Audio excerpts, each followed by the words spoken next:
내년 우리나라의 빚이 448조 2천억 원으로 25조 원이나 늘어날 것으로 전망됩니다. 약 절반이 국민 세금으로 갚아야 하는 적자성 채무로 이 붐은 사상 최대치입니다. 내일 단일화 경선을 앞둔 야권의 서울시장 후보들이 막판 총력전을 펼쳤습니다. 나경원 한나라당 후보는 서울시의 부채를 절반으로 줄이겠다고 밝혔습니다. 유서를 남긴 채 사라진 일가족을 경찰이 휴대전화 발신지 추적을 통해 찾아냈습니다. 이들은 친척 등의 설득을 받아들여 집으로 돌아갔습니다. 연휴 둘째 날 가을색이 짙어진 설악산엔 등산객 수만 명이 몰렸습니다. 비무장지대 인접지역엔 44km의 둘레길이 열렸습니다. 동서해안의 모래사장이 사라지고 있습니다. 해수면 상승에다 모래언덕 훼손 때문인데 해안가 도로와 축대 붕괴가 속출하고 있습니다.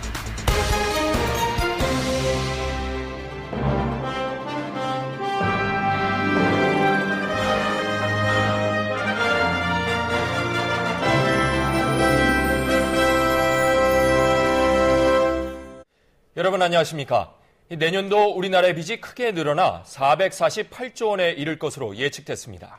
특히 국민 세금으로 충당해야 하는 적자성 채무는 사상 최대치를 기록할 전망입니다. 첫 소식 박예원 기자가 보도합니다.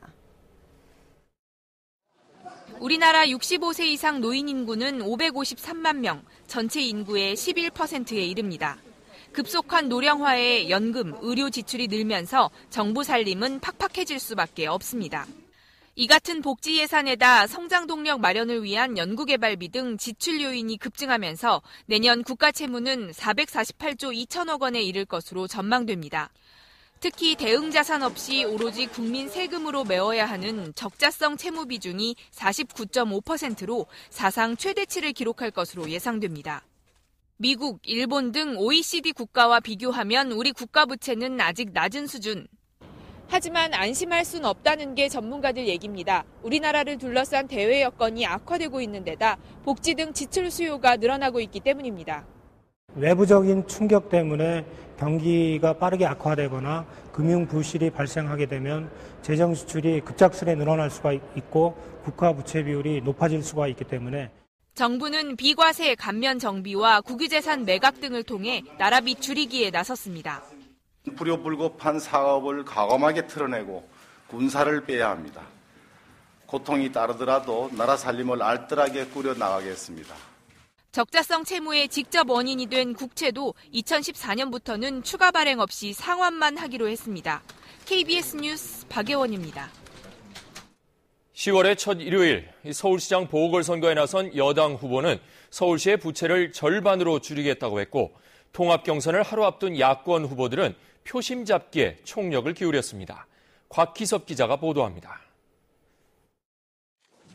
한나라당 나경원 후보는 오세훈 전 시장 재임 기간 늘어난 서울시 부채를 절반으로 줄이겠다고 약속했습니다. 한강 르네상스 사업 등 전시성, 행사성이라고 지적받는 사업들을 원점에서 재검토해 사업을 축소하거나 시기를 조정하겠다는 겁니다. 실질적으로 이제 전시성 사업은 앞으로 하지 않겠다라는 것이 제 원칙이고요. 김문수 경기지사와 만나 서울과 경기도의 행정협력을 강화하는 방안도 논의했습니다. 통합 경선을 하루 앞둔 야권은 막판 표심 잡기에 주력했습니다. 박영선 민주당 후보는 복지와 사람 중심의 서울을 만들겠다며 10대 핵심 공약을 발표했습니다. 서울 젊은이 펀드와 시립대 반값 등록금 실현, 건전재정 회복 등을 약속했습니다. 서울 시민들의 바람과 열망을 담아서 대역전의 드라마를 만들도록 하겠습니다. 무소속 박원순 후보는 환경 마라톤에 참석하는 등 환경과 복지를 내세운 행보로 지지를 호소했습니다.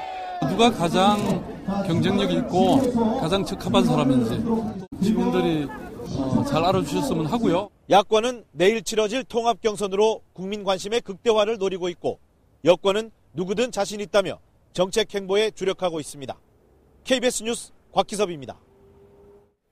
임태희 대통령실장은 박원순 후보를 둘러싼 대기업의 기부 논란과 관련해 순수한 나눔이 아니면 문제가 될 수도 있다고 말했습니다. 최재현 기자입니다. 임태희 대통령실장은 오늘 기자들과의 간담회에서 기업들이 박원순 변호사의 아름다운 재단에 매년 수천만 원 이상 기부한 데 대해 순수한 후원으로 믿고 싶지만 순수한 나눔 차원이 아니라면 문제가 될 수도 있다고 말했습니다. 이에 대해 당사자인 박 변호사는 기부금 사용에 한 점 의혹도 없다며 선거 중립 의무가 있는 공무원이 선거에 개입하는 심각한 문제라고 반발했습니다. 임 실장은 현 정권은 기업에 신세진 것 없이 도덕성을 갖고 탄생했다면서 이명박 대통령은 부동산으로 대출을 받아 대선을 치른 뒤 국고 보조금을 받아 갚았다고 밝혔습니다. 이어 측근비리 의혹은 풍문도 조사할 것이며 그냥 덮거나 조사를 미루는 일은 없을 것이라고 강조했습니다. 박영준 전 지경부 차관이 일본에서 이국철 SLS 사장 측으로부터 접대를 받았다는 의혹과 관련해서는 여러 사람이 갔었는데 특별한 목적으로 만난 것 같지는 않다고 말했습니다. 임태희 실장은 남북관계는 홍준표 한나라당 대표의 방북처럼 비정치적인 접촉과 대화는 있어야 한다는 데 동의하지만 천안함 연평도 문제 해결 없이 본격적인 대화는 어렵다고 밝혔습니다. KBS 뉴스 최재현입니다. 이국철 SLS그룹 회장은 지난 4월 대구 지역 사업가 이모 씨를 통해 당시 청와대 민정수석이었던 권재진 법무부 장관에게 SLS그룹의 구명을 부탁했다고 주장했습니다. 이에 대해 권 장관은 사업가 이모 씨는 만난 적이 없을 뿐 아니라 누군지도 모른다는 입장을 법무부 공보관을 통해 밝혔습니다. 검찰은 이국철 회장을 내일 다시 소환합니다. 유서를 남긴 채 사라진 일가족을 경찰이 휴대전화 발신지 추적 등을 통해 찾아냈습니다. 부모와 7살 난 아들 모두 무사히 귀가했다니 정말 다행입니다. 김진아 기자입니다. 어제 저녁 8시 반쯤 경기도 남양주시에서 30대 부부가 유서를 남긴 채 사라졌습니다. 열심히 살아보려고 했는데 희망의 불씨가 꺼지니 더 이상 버틸 힘이 없다며 부모님께 죄송하다는 말을 남겼습니다. 최근 사업 실패로 괴로워한 이 부부는 7살 난 아들까지 데리고 집을 나갔습니다. 땅으로 생일이라서 이제 전화를 걸어봤더니 아침에 전화 꺼놨더라고. 아침부터 들어가서 보니까 책상에 유서가 있더라고요. 신고를 받은 경찰은 휴대전화 위치 추적부터 했습니다. 강원도 양양군으로 위치가 떴고 그래서 양양을 관할하는 속초경찰서에 긴급하게 공조수사 요청을 했습니다. 남양주 경찰서는 속초경찰서에 도움을 요청했고 두 경찰서의 공조수사로 신고 접수 3시간여 만에 일가족은 양양군의 한 모텔에서 발견됐습니다. 차가 주차되어 있는 걸 발견하고 그 모텔에 투숙했던 분들을 저희들이 발견해서 가족들한테 인계했습니다. 극단적인 선택을 하려 했던 이 가족은 경찰과 친척의 설득으로 무사히 집으로 돌아갔습니다. KBS 뉴스 김진아입니다. 연휴 이틀째 전국에서 나들이 차량들이 몰리면서 차량 관련 사고가 잇따랐는데요. 오늘 사건 사고는 윤지연 기자가 종합했습니다. 터널 안에서 뒤집힌 승용차 위로 시뻘건 불길이 치솟습니다. 지나던 운전자들이 소방차가 도착하기 앞서 불을 끄기 위해 나섰습니다. 불길이 솟았는데 그래서 이제 보니까 차가 뒤집어졌고 그 옆에 그 소화전 있는 거 해가지고 그거에서 빼가지고 끄게 됐죠. 경부고속도로에선 승합차가 갑자기 멈춘 뒤 불이 났습니다. 검은 연기가 쉴 새 없이 뿜어져 나옵니다. 엔진에서 시작된 불로 차량은 모두 불에 탔지만 운전자 등 승객 2명은 대피해 인명피해는 없었습니다. 소방 헬기가 연신 물을 뿌립니다. 부산의 한 공원에서 불이 나 50분 만에 갈대밭 3,000제곱미터가 탔습니다. 소방대원들이 지하에서 쓰러진 인부들을 구조합니다. 63살 이모 씨 등 인부 2명은 지하 창고에서 페인트 방수 작업을 하다 신어 냄새에 질식했습니다. 공간이 협소한 상태라서 저희가 들어가서 진입하는 데 많은 어려움이 있었는데 이들은 병원에서 집중 치료를 받은 뒤 모두 안정을 되찾았습니다. KBS 뉴스 윤지연입니다.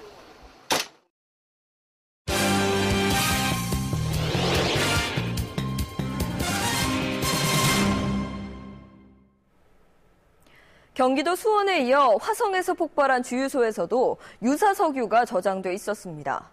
올 상반기에만 유사석유를 팔다가 적발된 주유소가 200여 곳을 넘고 이 가운데 10% 정도는 이미 2-3번 적발됐던 곳입니다.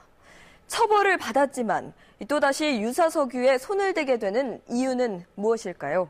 이승훈 기자가 심층 취재했습니다.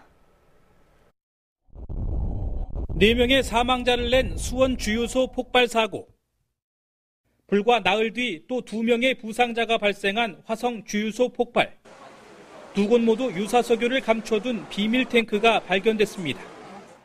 화성의 주유소에서는 5개의 석유 보관 탱크 가운데 한 곳을 칸막이로 막아 유사석유 400여 리터를 저장하고 있었던 것으로 확인됐습니다.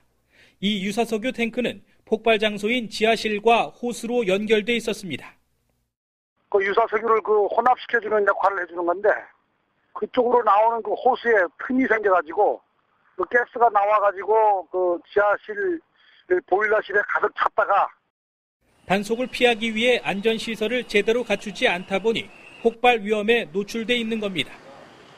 게다가 유사석유의 경우 일반 휘발유에 비해 발화점이 낮고 인화성이 높아 폭발할 위험이 큽니다. 현재 휘발유에 붙는 세금은 판매가의 거의 절반 정도.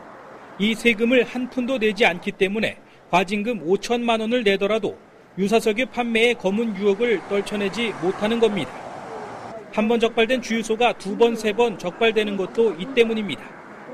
여기다 정상 석유보다 값싸게 팔 수 있어 손님이 몰리는 것도 유사석유 판매를 부추깁니다. 100개씩 해버리면 별로 차이 날 거예요. 가세요도 한 달 마지막에 들어가 버릴 텐데. 한 달 걸면 그 가세로 내고 또 할 수 있다니 영업 정지만 안 되면. 이 때문에 정부는 단 한 번만 유사석유 판매로 적발돼도 아예 폐업 조치하겠다는 대책을 뒤늦게 내놨습니다. KBS 뉴스 이승훈입니다. 등산하기에 딱 좋은 선선하고 쾌청한 가을 날씨였습니다. 단풍이 곱게 물들기 시작한 설악산은 2만 명의 등산객이 몰렸습니다. 휴일 표정 박에스더 기자가 담았습니다. 민족 구하여 평안을 위하여 출발! 가을 햇살 아래 자전거 3,000대가 한꺼번에 출발합니다. 임진각에서 통일의 관문을 지나 통제구역인 민통선 너머까지 오늘은 통일의 염원까지 담아 페달을 밟습니다. 기분 어떠세요 오늘? 등산객들이 마치 보물 찾기에라도 나선 듯 열심히 풀숲을 뒤집니다. 가을의 보약 송이. 손바닥만한 크기의 최상품 송이를 찾아내자 10만이라도 된 양 한바구음입니다. 中学生の頃ね、日本でも竹狩りができてたんですよね。今は荒れてからなくなったんですけどね。 31개 나라의 탈들이 한자리에 모여 추는 춤의 향연. 탈의 얼굴을 감춘 채 하고 싶었던 얘기들을 쏟아내며 동서양이 함께 소통합니다. 디스코 음악의 고고장애, 장발의 밴드리스트들, 7080 세대의 추억들이 거리로 나왔습니다. 애들도 좋아하고요. 옛날 추억을 생각하면서 물건들이 많고 볼거리도 많아서. 이제 겨우 가지 끝에 단풍이 물들기 시작했지만 설악산에는 오늘 하루 2만 2천여 명의 등산객이 몰려 가을산의 매력을 만끽했습니다. KBS 뉴스 박에스더입니다.